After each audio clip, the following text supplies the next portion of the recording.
What's up? It's your boy. Hey yo! Hey yo. What's Oh up, my man? Goodness. Hi there. I'm going gallery view because last time it was like bouncing back and forth between our screens, and I don't know if maybe if I go gallery it might show both of us. I'm not really sure, but I'm rocking with it. Okay. I think that's probably wise. I think that's wise. How you been doing, man?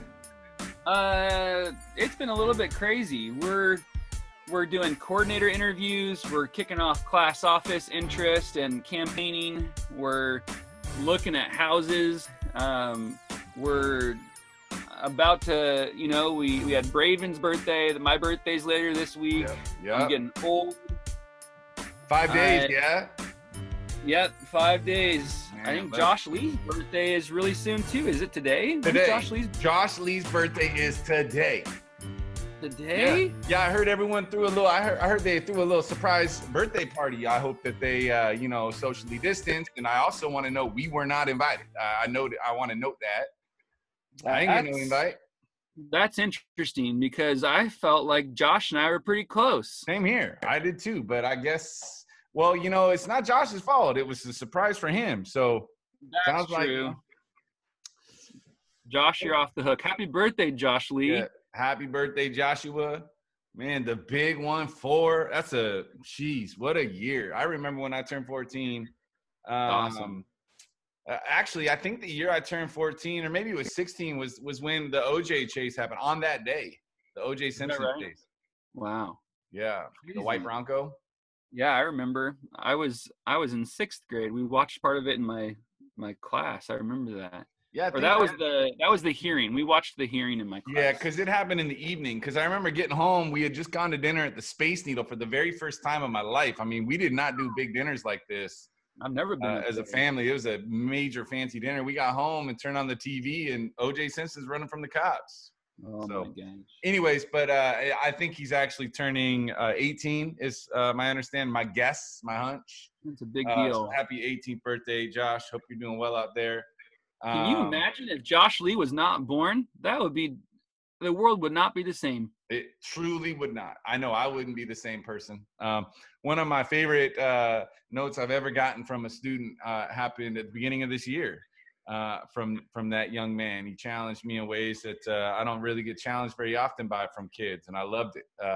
So awesome. I put it in my special box that I keep at school, and it's a note that I will often, probably at the beginning of every school year for the rest of my career, go back and read. So thank you for that, Josh. Again, on a serious note, appreciate that letter. And totally. Without further ado, I do have some good news. Our house in Tacoma had an offer come in last week. We hadn't even listed it, hadn't even put it on the market yet. And boom, we want to buy your house, somebody said. And awesome. Our agent said, all right, yep, let me reach out to these folks out here.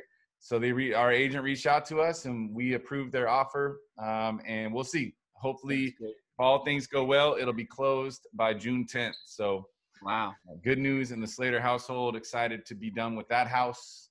Cool. So, so there you go. That's the good news on our front. Yeah, we should also say, thanks to those of you that watched last week. I feel like I'm like a YouTube person right now. Like, comment, and subscribe. But seriously, Peyton Blanco got it. He locked it in. I believe Mr. Slater sent him a Starbucks card. Is that right? I sure did. Yep. I sent him a $5,000 Starbucks card. So it was $5,000. I also $5. $5. 5,000 tomato. It's basically the same. Also, Maddie Morgan, big thank you for inviting me and my family to live with you. We do appreciate that. Yeah.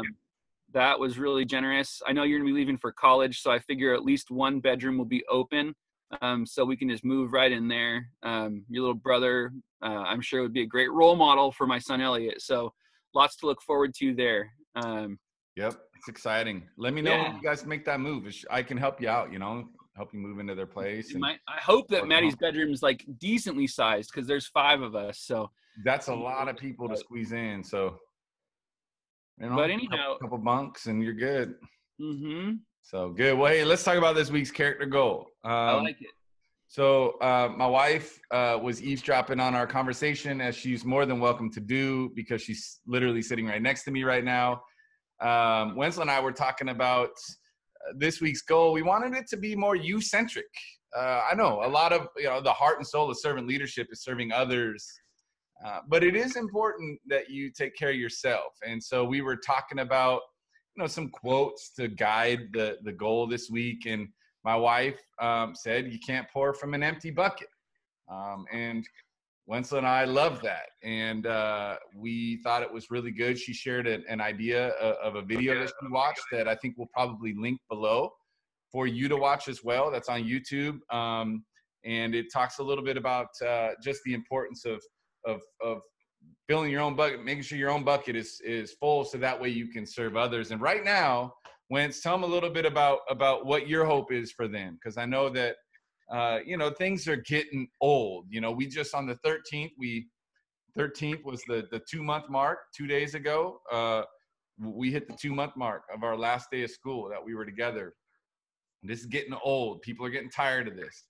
Yeah. And it's really hard to serve others when you're tired yourself. So tell them a little bit about your thoughts, Wentz. Yeah, I think, one of the things that I'm realizing is that, this is a time that in many ways we're having to formulate what's important to us as we go through it, because there isn't, a clear end in sight, and it's life unlike anything that we've experienced before. And I know that we have a lot of people who are positive and purposefully living and intentional with their efforts and their actions, and trying to encourage others. But I think what that can often lead to is some real insecurities in our own sense of health, and kind of questioning all of a sudden, like, what am I doing, and am I okay? And sometimes, when we are people who are servant leaders and about serving others, we can start to wonder, if taking care of ourselves is all of a sudden selfish. Mm-hmm. And I hope that we start to change that perception, and remember that it's okay to not be okay, and it's okay to take time for you. And that's really a focus for us. This week, I'll focus on filling my own bucket and what is that going to look like for you? It might be. And I'm sorry to interrupt, Wentz. No, you're okay. And serving other people can be a way that you choose to fill your own bucket. I know I've mentioned the Christopher Reeve conversation on Larry King Live several times, when Larry King asked Christopher and his wife Dana what they do on those days when it's really hard. Dana jumped in and she said, we go out and find others that are having a harder time than we are, and we meet their needs, we serve them, and that's how they fill their own bucket. So don't feel like, hey, we're not advocating that you only serve yourself here in this case. But your needs better than we do. Totally. The point is to focus on filling your bucket and making yourself fueled up enough to really engage in this hard work of serving people, service and sacrifice, which is the heart and soul of servant leadership. Mm-hmm. So there you go. There you have it, man. You got anything else to add? I think you guys get the visual. You can't pour from an empty cup and from an empty bucket. And when we try, we're foolish, right? It's stupid to think that you can. Yep. So take time to fill your bucket this week, to fill your cup this week, and think about what that looks like. How can that be something that you pursue? And think about making it specific, making it measurable. So it's not, wishy-washy, but something concrete. Yep. Cool? I got one idea for him right now, and that is to head out to the SHS Teacher Parade, Staff Parade tomorrow. It's about to be lit. We're about to be getting a police escort. I think the fire department's going to be there with us. We're going to definitely show up and show out. So maybe that's one way right there, is you just come on out and you wave at all of us, and that might fill you up. So that's one thing right there you can put right now for your goals is by showing up to the SHS Staff Parade tomorrow. I will attach the route in the classroom so that way you can find that information pretty easily. So there you go. Hope to see as many of you out there tomorrow. Wentz, you got any parting words? No, I'll be out there. Look for the Winselwag. Yeah, I'm about to be. I think we're going to take the Range Rover out. Ooh. Yeah. We'll see.